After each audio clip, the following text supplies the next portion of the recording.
India के drone market को एक बहुत ही बड़ा ब्रेक थ्रू मिला है। कैसे? आज इंडिया का जो टोटल ड्रोन मार्केट है वो लगभग 12 से 15 हजार करोड़ का है। और अभी लेटेस्ट रिपोर्ट के मुताबिक इंडियन गवर्नमेंट डोमेस्टिक मैन्युफैक्चरर से लगभग $2 बिलियन यानी कि 18 से 20 हजार करोड़ के ड्रोन्स प्रोक्योर करने का प्लान कर रहा है।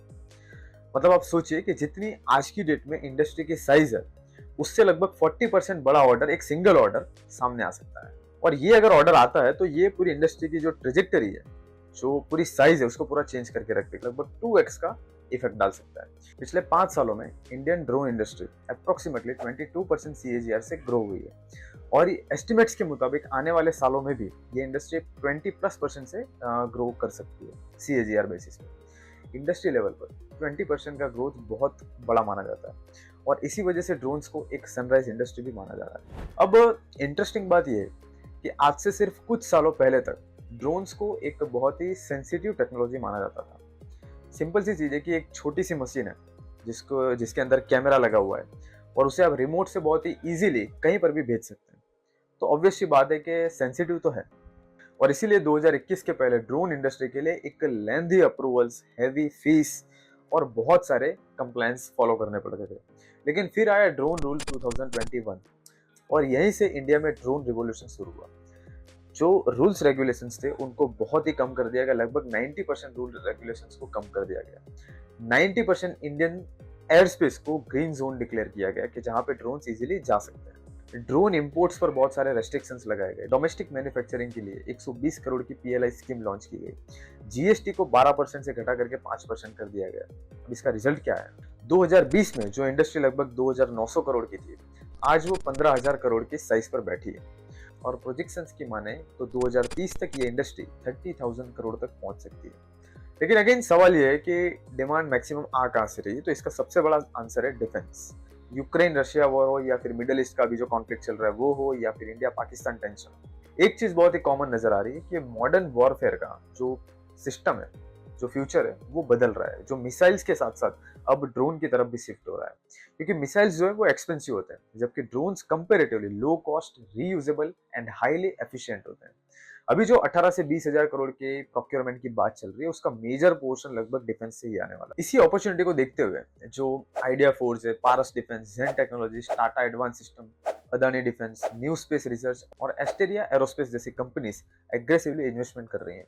आइडिया फोर्स का लेटेस्ट क्वार्टर का रिजल्ट आप देखोगे, अगर उस पर आपकी नजर पड़ी हो, तो एक लॉन्ग लॉस फेसिंग कंपनी थी ये, जो लेटेस्ट क्वार्टर में अच्छे खासे प्रॉफिट के साथ कमबैक किया है, 60 करोड़ का प्रॉफिट किया है।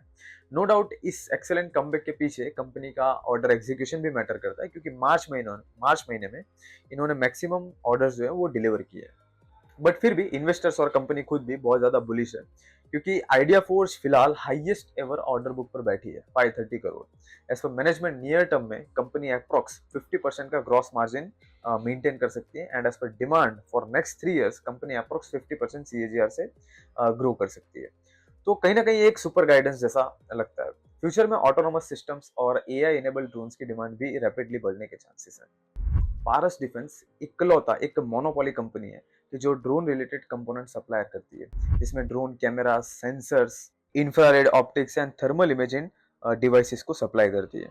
पारस ने भी बहुत ही हाई 40 to 50% का रेवेन्यू गाइडेंस दिया हुआ है। यहाँ आपको एक और चीज देखना होगा कि एक कंपनी का जो रेवेन्यू स्प्लिट है वो कितना है, मतलब कि कौन से सेगमेंट से कितना रेवेन्यू पारस डिफेंस को आता है।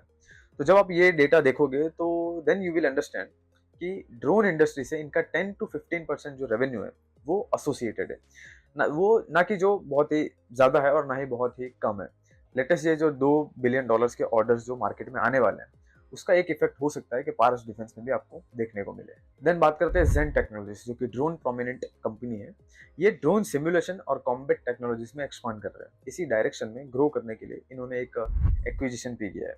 एज पर मैनेजमेंट 4,000 करोड़ की ऑर्डर पाइपलाइन है। गाइडेंस की बात करें तो 35% EBITDA margin and 25% net profit estimate किया गया है। लेकिन डिफेंस से भी फास्ट ग्रोथ कंपनी, वैसे फास्ट ग्रोइंग अगर कोई सेक्टर है तो वो एग्रीकल्चर सेगमेंट, कि जहां पे ड्रोन की डिमांड डिफेंस से भी ज्यादा है। एग्रीकल्चर में आज की डेट में ड्रोन का जो यूसेज है वो precision pesticide spraying, crop health monitoring, fertilize application, yield management and disease detection जैसे कामों में हो रहा है। इंटरेस्टिंग बात यह है कि 2021 में ड्रोन से जो पेस्टिसाइड स्प्रे करने का काम है वो लगभग जीरो था, लेकिन आज की डेट में गवर्नमेंट खुद एक स्कीम लाई है, नमो ड्रोन दीदी। इस स्कीम का 1261 करोड़ का बजट है, जिसमें विलेज वुमेन को ड्रोन्स दिए जा रहे हैं, उनको ट्रेनिंग दी जा रही है और ड्रोन पायलट्स रेडी किया जा रहा है। प्राइवेट कंपनीज भी एग्रेसिवली पार्टिसिपेट कर रही हैं। कोरोमंडल इंटरनेशनल ने एग्रीकल्चर ड्रोन सर्विस में इन्वेस्टमेंट किया है। यूपीएल ने drone based crop spraying initiative को एक्सपांड किया है। इफ्को और सेवरल जो अदर एग्री कोऑपरेटिव्स हैं, उन्होंने ड्रोन एडॉप्शन को पुश कर रहे हैं। मतलब जो काम पहले एक पूरी टीम करती थी, अब वही काम कुछ मिनट्स में ड्रोन कर सकता है। और अभी भी जो ये ड्रोन की स्टोरी है वो अभी भी यहाँ से बियॉन्ड है। फ्यूचर में ड्रोन्स का यूज और भी कई सेक्टर्स में एक्सप्लोर हो सकता है। इंफ्रास्ट्रक्चर इंस्पेक्शन, जिसमें ऑलरेडी आप देखोगे तो हो रहा है, power transmission lines, solar plants monitoring में, रेलवे सर्विस में भी बहुत ही बड़ी लेवल पर ऑलरेडी ड्रोन्स का यूज हो रहा है।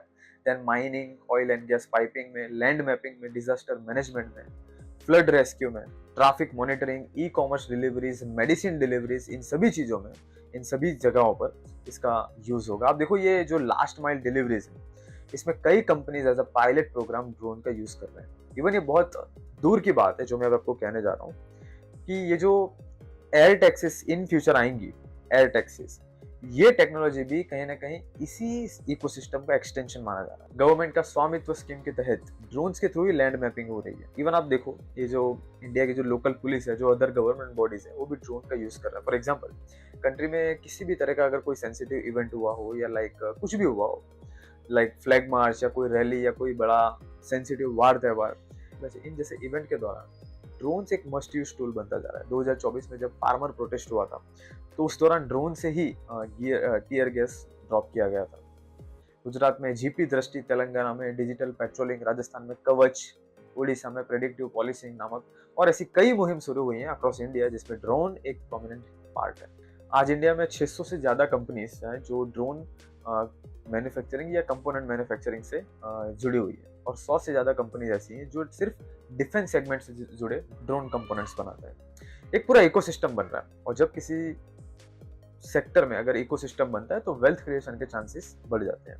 अब देखो जो गवर्नमेंट का फोकस है या जो प्रेजेंट गवर्नमेंट है, उनका जो काम करने का तरीका है, अगर आप वो देखोगे तो अगर एक्सपोर्ट फ्रेंडली पॉलिसीज आती हैं तो India as a global supplier भी बन सकता है। बस खाली इंडस्ट्रियल यूसेज बढ़ना चाहिए, लोकल यूसेज बढ़ना चाहिए, ताकि एक ठोस ग्रोथ देखी जा सके। सिर्फ अगर डिफेंस रहेगा तो कल को अगर डिफेंस में कैपेक्स कम करते हैं तो स्लो डाउन आने के भी चांसेस रहते हैं। इसलिए मल्टीपल इंडस्ट्रीज में इसका यूज केस बढ़ना चाहिए। और लगभग जिस तरह की मशीन है, अगर आप सोचोगे ना, तो हर इंडस्ट्री में कहीं ना कहीं कुछ ना कुछ काम तो इस प्रोडक्ट का आ ही जाएगा। और यहीं से इस इंडस्ट्री के लिए एक रिस्क भी बनता है कि ऑलमोस्ट मोर देन 60% जो डिपेंडेंसी है वो सिर्फ डिफेंस पर है। अब अगर यहाँ से और आगे अगर रिस्क की बात करें, तो बढ़ती डिमांड को कैटर करने के लिए ये जो कंपनीज है जो ड्रोन इंडस्ट्री से जुड़ी हुई है, ये फंड रेज कर रहे हैं, तो डेट प्रेशर भी बढ़ने के चांसेस है। एंड एज अ इन्वेस्टर सिर्फ प्रॉफिट एंड लॉस, सिर्फ ये दोनों की ग्रोथ ही मैटर नहीं करती। जो एक्चुअल बेनिफिट है, जो इन हैंड है, वो है कैश एंड बैंक बैलेंस। तो सिर्फ ड्रोन ही नहीं, बट किसी भी कंपनी में जब आप कैश फ्लो को इग्नोर मत कीजिए, उसका ट्रेंड जरूर देखिए। और ये कुछ मेजर पॉइंट्स है रिलेटेड टू ड्रोन इंडस्ट्री, जो अगर आपको इन्फॉर्मेटिव लगे हो तो आप वीडियो को जरूर लाइक एंड चैनल को सब्सक्राइब जरूर कीजिए।